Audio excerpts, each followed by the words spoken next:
Hello friend, स्वागत है आपका मेरे यूट्यूब चैनल में। और आज की हमारी साइंस की फर्स्ट क्लास है और फर्स्ट क्लास में हम देखने वाले हैं जो साइंस का फिजिक्स वाला पोर्शन है और उसका पहला चैप्टर का नाम है प्रकाश का परावर्तन तथा अपवर्तन। ठीक है, तो चलिए बिना देर के वीडियो को शुरू करते हैं। तो सबसे पहले हम प्रकाश के परावर्तन की परिभाषा को समझने का प्रयास करते हैं। प्रकाश का परावर्तन की परिभाषा क्या होती है कि जब कोई प्रकाश की किरण किसी चिकनी या चमकदार सतह से टकराकर उसी माध्यम में वापस लौट जाती है तो उसे प्रकाश का परावर्तन कहते हैं। अर्थात माना ये कोई चिकनी सतह है, ठीक है, इसके एक भाग पर पॉलिश की गई है और एक भाग को इसके चिकनी या चमकदार रखा गया है। ठीक है, जब कोई प्रकाश की किरण इस पर आपतित होती है, माना ये कोई प्रकाश की किरण है, इस पर आपतित होती है और इससे टकराकर चिकनी सतह से टकराकर वापस उसी माध्यम में वापस लौट जाती है। ठीक है, तो इसको कहते हैं प्रकाश का परावर्तन। उम्मीद करता हूँ परिभाषा आपकी समझ में आई होगी। तो चलिए नेक्स्ट देखते हैं, प्रकाश का परावर्तन के जो दो नियम होते हैं उनको समझने का प्रयास करते हैं। प्रकाश का पहला परावर्तन का जो नियम होता है, प्रकाश के परावर्तन का पहला नियम जो होता है वो होता है कि आपतन कोण और परावर्तन कोण हमेशा बराबर होते हैं। और दूसरा नियम होता है कि आपतित किरण और दर्पण का जो आपतन बिंदु होता है उस पर अभिलंब और परावर्तित किरण, ये सभी एक ही तल में पाए जाते हैं। तो चलिए चित्र के माध्यम से समझने का प्रयास करते हैं। माना ये कोई RS क्या है, एक चमकदार सतह है या दर्पण मान लीजिए अब। ठीक है, माना ये कोई एक किरण है, आपतित किरण, ये दर्पण के या फिर चमकदार सतह के P बिंदु पर आपतित होती है। तो P बिंदु को हम क्या कहेंगे? P बिंदु को कहते हैं आपतन बिंदु। ठीक है, जब कोई एक किरण P बिंदु पर आपतित होती है तो आपतित परावर्तन के पश्चात यह उसी माध्यम में B किरण के रूप में उसी माध्यम में वापस लौट जाती है। ठीक है, अब हम क्या करते हैं, अब हम एक आपतन बिंदु से यानी P से एक अभिलंब खींचते हैं MP। ठीक, अब हम देखते हैं कि जो हमारी आपतित किरण थी और जी परावर्तित किरण थी और एक जो आपतन बिंदु है, आपतन बिंदु पर खींचा गया अभिलंब, वे तीनों हमको एक ही तल में दिखाई देते हैं। ठीक है, और अब हम समझते हैं पहला नियम था आपतन कोण और परावर्तन कोण बराबर होते हैं, उसको समझने का प्रयास करते हैं। अगर आप देखोगे जो आपतित किरण है, आपतित किरण का अभिलंब के सापेक्ष, ठीक है, अभिलंब जो खींचा गया है आपतन बिंदु पर उसके सापेक्ष जो कोण बनाया गया है यानी ये वाला कोण, ठीक है, कोण I, तथा परावर्तित किरण B के द्वारा अभिलंब के सापेक्ष जो बनाया कोण है उसको हम बोलते हैं परावर्तन कोण। इसको कोण R से डिनोट करते हैं और आपतन कोण को कोण I से डिनोट करते हैं। अगर आप देखोगे तो ये कोण हमेशा आपको बराबर नज़र आएंगे। ठीक है, अगर ये बराबर होंगे तभी हमारा परावर्तन होगा, अन्यथा परावर्तन नहीं होगा। ठीक, तो चलिए नेक्स्ट पढ़ते हैं। अब हम पढ़ते हैं गोलीय दर्पण के बारे में कि गोलीय दर्पण होते क्या है। तो ऐसे दर्पण जिनका परावर्तक पृष्ठ गोलीय होता है या फिर गोले के आकार का होता है उसको गोलीय दर्पण कहते हैं। ठीक, मुख्यतः ये दो प्रकार के होते हैं। ये चलेगा गोलीय दर्पण के प्रकार, ये दो प्रकार के होते हैं। एक होता है गोलीय दर्पण और उत्तल दर्पण और एक होता है अवतल दर्पण। ठीक,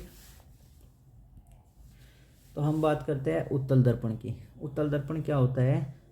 जिसकी परावर्तक सतह बाहर की ओर उभरी हुई होती है या फिर परावर्तक पृष्ठ जहाँ से किरण का परावर्तन होता है ना, प्रकाश का, वो वाली सतह जिसकी उभरी हुई होती है बाहर की ओर, उसको बोलते हैं उत्तल दर्पण। ठीक है, जैसे आपको दिखाई दे रहा होगा ये इसकी ये क्या है, इसका परावर्तक पृष्ठ क्या है, परावर्तक पृष्ठ ये आपको उभरा हुआ दिखाई दे रहा होगा बाहर की ओर, तथा अंदर की ओर इस पर इसके जो अंदर की ओर जो झुका हुआ भाग है, दबा हुआ भाग है, उस पर क्या की गई है, पॉलिश। ठीक है, तो आप ये भी कह सकते हैं कि जिसके वह दर्पण जिसके दबे हुए भाग पर पॉलिश की जाती है तथा जिसका परावर्तक पृष्ठ बाहर की ओर उभरा हुआ होता है उसको क्या कहते हैं, उसको कहते हैं उत्तल दर्पण। ठीक है, इसके विपरीत अवतल दर्पण क्या होता है? अवतल दर्पण जिसकी परावर्तक सतह या फिर परावर्तक पृष्ठ अंदर की ओर दबी हुई होती है तथा जिसके उभरे हुए भाग पर पॉलिश की जाती है उसको बोलते हैं अवतल दर्पण। ठीक है, जैसे कि इसका ये वाला पार्ट जो है इसका, ये इस साइड वाला, ये है परावर्तक पृष्ठ, यानी इसका जो परावर्तक पृष्ठ है, यह परावर्तक सतह है, ओके, अंदर की ओर दबा हुआ दिखाई देगा आपको। ठीक है, तो यह है हमारा अवतल दर्पण। अब हम बात करते हैं गोले दर्पण जो है, नहीं, अवतल दर्पण और उत्तल दर्पण में कुछ जो मुख्य शब्दावली प्रयुक्त होती है उनके बारे में। जैसे पहला शब्द आपको दिखाई देगा एक ध्रुव। सभी ने सुना होगा कि गोले दर्पण का ध्रुव। ठीक, मैं आपको समझाने का प्रयास करता हूँ। जैसे कि ये हमारा गोले दर्पण है, ठीक है, माना अवतल दर्पण लेते हैं हम, इसके उभरे हुए भाग पर हमने पॉलिश कर दी और इसका अंदर का दबा हुआ भाग क्या है, इसका अंदर का दबा हुआ भाग है प्लेन, बिल्कुल, यानी चमकदार। ठीक है, तो इसका जो केंद्र होता है, जिसका परावर्तक पृष्ठ है, ये वाला पार्ट, ये क्या है, परावर्तक पृष्ठ। तो गोले दर्पण का जो परावर्तक पृष्ठ का केंद्र होता है उसको हम P से डिनोट करते हैं, उसी को हम ध्रुव कहते हैं। ठीक है, कहेगा किसी गोले दर्पण का परावर्तक केंद्र, परावर्तक पृष्ठ का केंद्र क्या कहलाता है, ध्रुव कहलाता है। ठीक है, उम्मीद करता हूँ कि आपको ये हमेशा याद रहेगी परिभाषा। वैसे परिभाषा में कुछ है नहीं है, बस समझने वाली बात है थोड़ी सी। दूसरा, वक्रता केंद्र। वक्रता केंद्र क्या होता है, माना एक खोखला गोला है, ये मैं शुरू से समझाने का प्रयास करता हूँ, इसको मिटाकर शुरू से समझाता हूँ आपको। ठीक है, देखो, माना एक कोई खोखला गोला है, ठीक है, हमने इसका इतना भाग काट लिया, इसके इस भाग पर कर दिया हमने पॉलिश। ठीक है, तो ये हमारा बन गया गोले दर्पण। ठीक, अब ये जो पूरा का पूरा गोला था, इसका जो केंद्र होगा, ठीक है, वो क्या कहलाएगा, वो कहलाएगा हमारा सी, यानी वक्रता केंद्र। इसे सी से डिनोट करते हैं, यहाँ पर लिख लेना, इसे सी से प्रदर्शित करते हैं।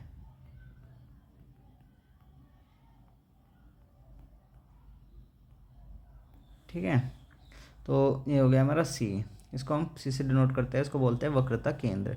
यानी परिभाषा दी गई है कि गोले दर्पण जिस खोखले गोले का भाग होता है उसके केंद्र को वक्रता केंद्र कहते हैं, गोले दर्पण का। ठीक है, नेक्स्ट है हमारा वक्रता त्रिज्या। ठीक, अगर आपको वक्रता केंद्र समझ में आ गया होगा तो वक्रता त्रिज्या भी आपके आसानी से समझ में आ जाएगी।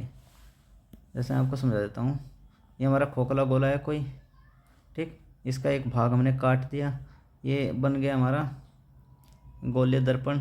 ठीक, इसका ये केंद्र क्या कहलाएगा, गोले दर्पण का वक्रता केंद्र कहलाएगा। पूरे गोले का जो केंद्र होगा वो गोले दर्पण का वक्रता केंद्र कहलाएगा। और ये हमारा ध्रुव है। ठीक है, तो वक्रता केंद्र और ध्रुव को मिलाने वाली रेखा। ठीक, या फिर आप कह सकते हो कि गोले दर्पण जिस खोखले गोले का भाग होता है उसकी त्रिज्या को ही गोले दर्पण की वक्रता त्रिज्या कहा जाता है। ठीक है, क्या परिभाषा में दिया गया है, गोले दर्पण जिस खोखले गोले का भाग होता है उसकी त्रिज्या को ही दर्पण की वक्रता त्रिज्या कहा जाता है। यानी जो ये त्रिज्या होगी ये क्या कहलाएगी, हमारी वक्रता त्रिज्या। ठीक, नेक्स्ट है हमारा मुख्य अक्ष। मुख्य अक्ष वही जो मैंने अभी समझाया था कि वही जो हमारा ध्रुव है ये P और वक्रता केंद्र C, इनको जो मिलाने वाली रेखा है ये कहलाती है हमारी, ये वाली रेखा कहलाती है मुख्य अक्ष। इसको बोलते हैं मुख्य अक्ष। ठीक है, उम्मीद करता हूँ ये सब कुछ आपके समझ में आ रहा होगा। तो नेक्स्ट देखते हैं मुख्य फोकस। मुख्य फोकस क्या होता है, अभी हमने मुख्य अक्ष देखा, तो इसमें आपको एक परिभाषा के तौर पर ध्यान रखना है कि जब कोई प्रकाश की किरण मुख्य अक्ष के समांतर चलती है, जब कोई प्रकाश की किरण मुख्य अक्ष के समांतर चलती है और परावर्तन के पश्चात वह जिस बिंदु से होकर जाती है, ठीक है, परावर्तन के पश्चात वह जिस बिंदु से होकर जाती है, माना या इस बिंदु से होकर जा रही है, तो यही बिंदु हमारा क्या कहलाता है, मुख्य फोकस कहलाता है। ठीक है, जैसे मैंने आपको यहाँ पर चित्र में दिखाया गया है, इस वाले चित्र में क्या दिखाया गया है कि माना कोई वस्तु है, ठीक, बी ए बी, इससे कोई प्रकाश की किरण चली मुख्य अक्ष के समांतर। मुख्य अक्ष कौन सा है हमारा, सी और पी, यानी ध्रुव और वक्रता केंद्र को मिलाने वाली रेखा, ये हमारी क्या कहलाती है, मुख्य अक्ष। तो इसके समांतर एक किरण चली प्रकाश की, यहाँ पर एम बिंदु पर इसका क्या हुआ, परावर्तन हुआ एम बिंदु पर, ठीक। परावर्तन के पश्चात या जिस बिंदु से होकर जाती है उस बिंदु को हम क्या कहते हैं, फोकस, मुख्य फोकस कहते हैं, ठीक है। उम्मीद करता हूँ ये परिभाषा आपकी समझ आई होगी। नेक्स्ट, और फोकस दूरी, ठीक है, और मुख्य फोकस और जी जो ध्रुव के बीच की दूरी है उसको हम क्या कहेंगे, मुख्य फोकस और ध्रुव के बीच, यानी पी एफ दूरी क्या है, पी एफ को क्या कहेंगे हम, इसको ये हम फोकस दूरी कहेंगे, ठीक है। ये भी चीज़ याद रखना कि मुख्य फोकस और ध्रुव के बीच की दूरी को क्या कहेंगे, फोकस दूरी।